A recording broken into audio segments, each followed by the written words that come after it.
Hello everybody, this is Priyanka Singh and welcome back to my YouTube channel. आज हम लोग थोड़ा कुछ राउल्ट्स लॉ के इक्वेशन पे जो एंड हुआ था लास्ट वीडियो पे, तो आज उसी के इक्वेशन पे हम लोग एक सम्स बना लेते हैं ताकि पता चल जाए कि वो जो फॉर्मूला है वो इम्प्लीमेंट कैसे किया जाता है। ठीक है, तो एक बार क्वेश्चन रीड कर लेते हैं।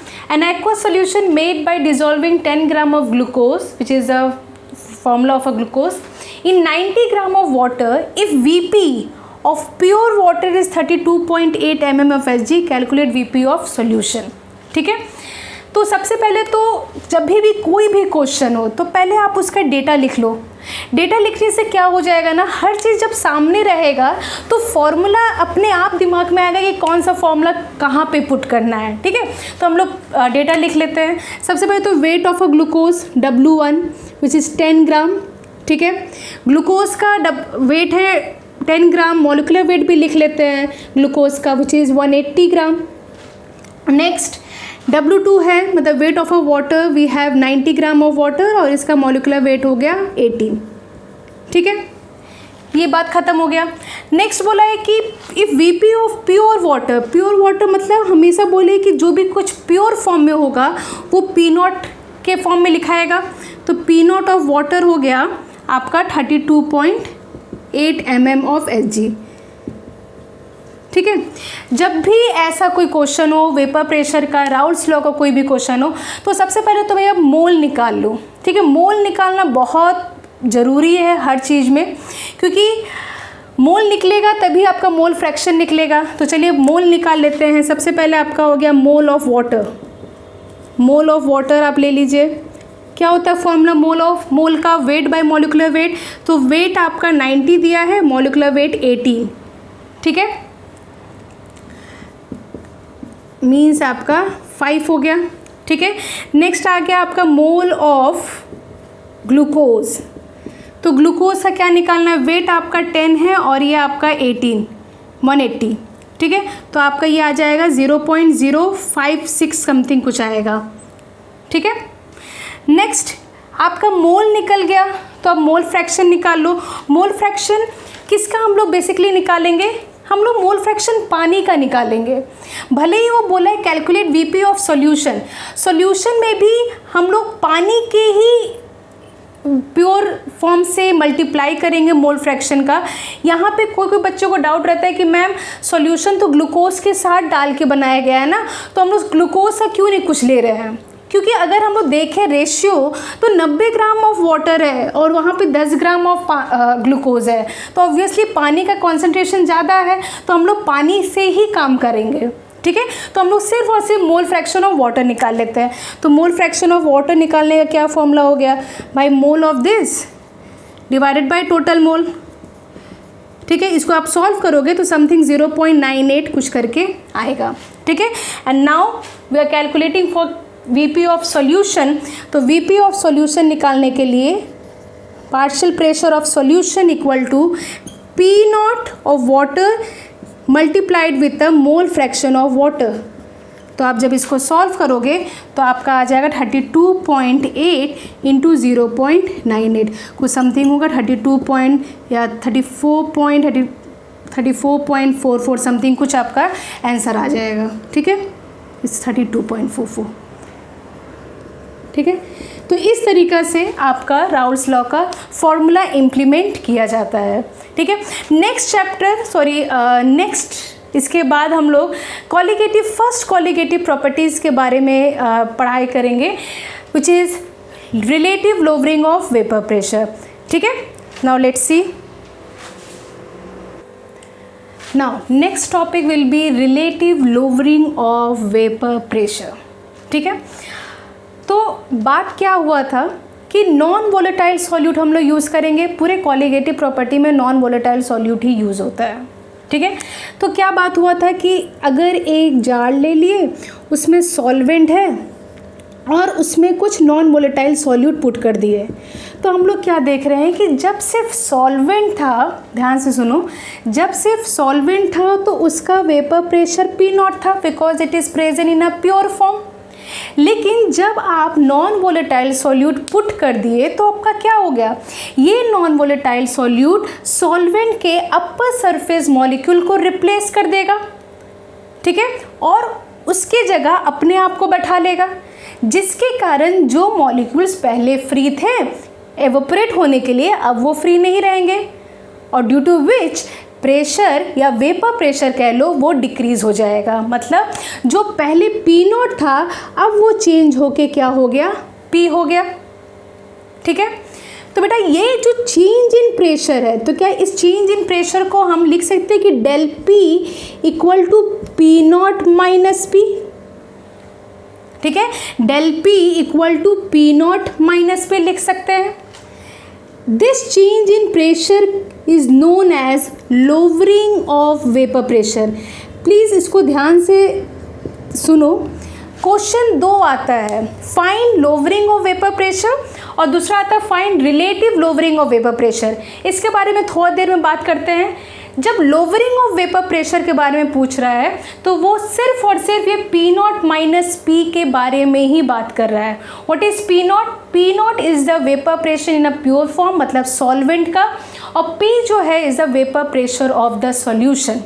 P0 को आगे इसलिए रखा गया है क्योंकि उसका वेपर प्रेशर ज़्यादा है, और P को पीछे इसलिए रखा गया है क्योंकि वो डिक्रीज होके P बना है।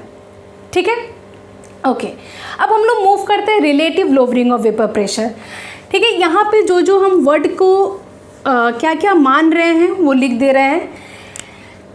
Late x1 be the mole fraction of solvent, mole fraction आपका सॉल्वेंट होगा। x2 be the mole fraction of solute. ठीक है, n1 आपका मोल ऑफ सॉल्वेंट है,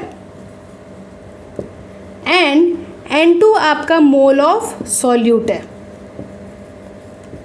ठीक है, we have this formula x1 equal to N1 by N1 plus N2 and x2 equal to N2 by N1 plus N2। ठीक है, इस पूरे कंसेप्ट में नॉन वोलेटाइल सॉल्यूट का कोई भी कंट्रीब्यूशन नहीं है वेपर प्रेशर को डिक्रीज करने में।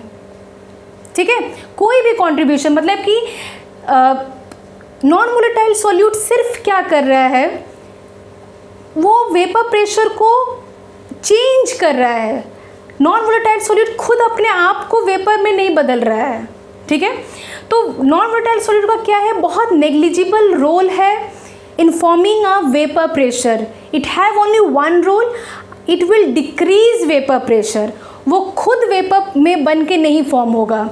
तो क्या हम लोग कह सकते हैं कि सॉल्यूट को ना लेके, ठीक है, जो भी वेपर प्रेशर सॉल्यूशन का होगा वो ultimately vapour pressure of solvent ही कहलाएगा। ठीक है, तो क्या हम लोग ये कह सकते हैं कि P equal to this P is the pressure of a solution equal to P0 multiplied with mole fraction of solvent. क्यों? क्योंकि वेपर बनने में सॉल्वेंट का काम आ रहा है। ठीक है, सॉल्वेंट पार्टिसिपेट कर रहा है, सॉल्यूट पार्टिसिपेट नहीं कर रहा है, इसीलिए हम लोग सॉल्यूट को नहीं लिया है। लेकिन आप देखो कि जैसे जैसे इक्वेशन बढ़ते जाएगा ना, आपको ये पूरा कंसेप्ट एक इक्वेशन में पूरा समझ आ जाएगा। ठीक है, तो we can write P0 multiplied with x1। ठीक है, अब इसी P को हम लोग यहाँ पुट कर देते हैं। तो अगर पुट करने के बाद क्या आएगा, del P equal to P0 minus P0 x1, and here we can write P0 1 minus x1। हम लोग जानते हैं x1 plus x2 equal to 1, तो अगर x2 1 माइनस x1 बन सकता है, तो क्या 1 माइनस x1 के जगह पे हम लोग नहीं लिख सकते del P equal to P0 x2। ठीक है, ये क्या आ गया, चेंज, या अब कह सकते हो लोवरिंग ऑफ वेपर प्रेशर। तो लोवरिंग ऑफ वेपर प्रेशर का दो फॉर्मूला हो गया, एक ये फॉर्मूला हो गया which is P0 minus P, और दूसरा आपका हो गया P0 x2। x2 is the mole fraction of solute. ठीक है, जब आप इसी P0 को नीचे ला दोगे इसके, मतलब del P बाई P0 कर दिए, तब ये क्या हो गया, ये आपका कहलाएगा relative lowering of vapour pressure. क्यों? क्योंकि अब हम लोग क्या कर रहे हैं, पी नॉट से इसको रिलेट कर दिए, इसलिए इसका नाम आ गया relative lowering of vapour pressure. अब हम लोग सिर्फ इस इक्वेशन से ये पूरा कंसेप्ट समझते हैं। ध्यान से देखो क्या है कि पहले प्रेशर पी नॉट था जब उसमें कोई सॉल्यूट नहीं था, जैसे ठीक है उसमें फिर कौन इंटर किया, नॉन वोलेटाइल सॉल्यूट इंटर किया। नॉन वोलेटाइल जब सॉल्यूट इंटर किया तो आपका बेटा क्या हो गया, ये आपका चेंज हो गया, किसमें, प्रेशर में चेंज हो गया। ठीक है, तो there is a lowering of a vapour pressure. ठीक है, तो ये पूरा एक छोटा सा इक्वेशन से आपका क्या होगा, पूरा relative lowering of vapour pressure explain हो जाएगा। ठीक है, अब हम लोग देखते हैं कि किसका वेरिएशन क्या है, किस किस फॉर्म में लिख सकते हैं। नेक्स्ट है इसी फॉर्म को क्या इसमें लिख सकते हैं कि del P equal to P naught N2 by N1 plus N2। ठीक है, नेक्स्ट जो है एक केस आता है विच इज़ डाइल्यूशन। अगर बहुत ज़्यादा डाइल्यूशन केस हो गया, बहुत ज़्यादा डाइल्यूट कर दिए, तो मतलब क्या हो गया, आपका N2 will be negligible, solute कम हो जाएगा। तो हम इसको लिख सकते हैं कि del P by P not equal to N2 by N1। ठीक है, कब होगा, डाइल्यूशन के केस में। ये आपको क्वेश्चन में दिख जाएगा, डिफरेंसेस दिख जाएंगे कि सॉल्वेंट ज़्यादा है, सॉल्यूट बहुत कम है, तो उस वक्त आपको समझना पड़ेगा कि आपको डाइल्यूशन केस लगाना है।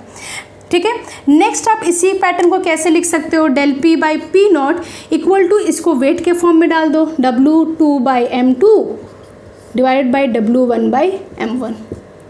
ठीक है, तो ये कुछ फॉर्मूलाज थे relative lowering of vapour pressure.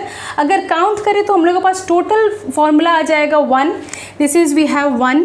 Second formula अगर देखा जाए तो आपका ये हो गया 2, दिस इज़ वी हैव 3, ये आपका हो गया 4, और लास्ट का जो फॉर्मूला था lowering of vapour pressure del P equal to P naught minus P, ये आपका हो गया लास्ट फॉर्मूला। इसी फॉर्मूला से ही पूरा कंप्लीट पोर्शन, कंप्लीट क्वेश्चंस आते हैं, इसके बाहर कुछ नहीं आता है।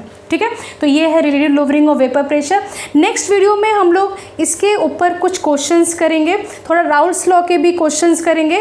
ठीक है, क्वेश्चन का सिलसिला चलता ही रहेगा, तो प्लीज़ यहाँ तक ध्यान से देखो, कुछ ना समझ आए, इफ़ एनी डाउट आप कमेंट बॉक्स में अपने डाउट दीजिए, हर डाउट को सॉल्व किया जाएगा। ठीक है, तो आज के लिए इतना ही, थैंक्स फॉर वॉचिंग।